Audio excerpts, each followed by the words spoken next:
Now let's look at another kind of loop. Although the while loop is a very good and basic loop that we can use in a wide variety of situations, the loop is such a common procedure within programming that there's been another very commonly used structure created to make the process of putting a loop together very easy and very clear to understand exactly what's happening. What we could use is a for loop, and a for loop is a very concise way of expressing several different elements within the part of the program where we set up the parameters for the loop. It's kind of an all-in-one. The basic structure is very similar to that of a while loop. This condition is checked first before the statement block is carried out, but instead of just putting a condition inside the brackets, we put in a small piece of code to initialize a variable. Then we put in something that will check to see whether we should carry out the block, very similar to the only thing we put as the argument to the while statement. And finally we put in a small statement at the end, which is what we're going to do each time the block is repeated. So let's have a look at our text editor and see what a for loop like in Perl. Instead of having to set up the variable before we start our loop, we can actually set it up within our for loop here as the starting statement that the for loop takes. Then we give our condition, and finally the last of the three statements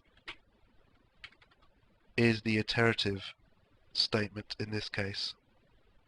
That's what happens every time we complete a block, and we're going to move on to the next one. All we're going to do within our block is just to print out the number that we've reached.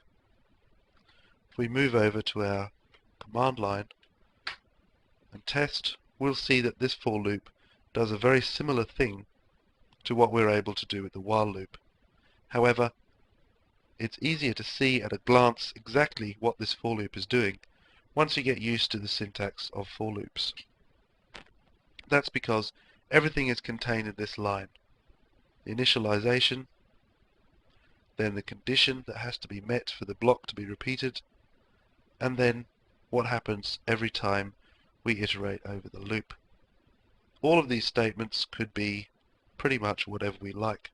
It's very important though to include, once again, something that will have an effect on the condition over here.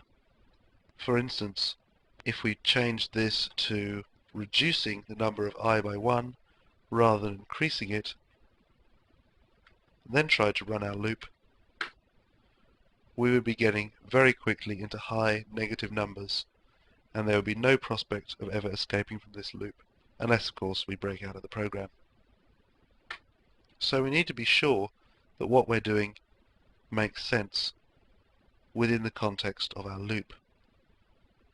Of course, each of these arguments is actually optional.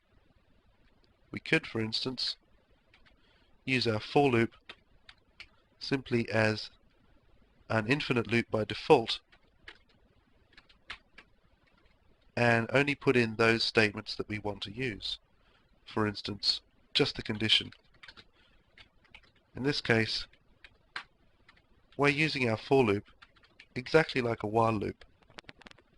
You'll notice that these semicolons here surround the places where the initialization statement and the iterative statement should go. But there's nothing wrong with the syntax. It's just a clumsy way of using a for loop, and we may as well have used a while loop. What we want to avoid is a situation where either there's no condition at all, or where the condition will never be affected by the parameters that we're setting up for the government of our for loop.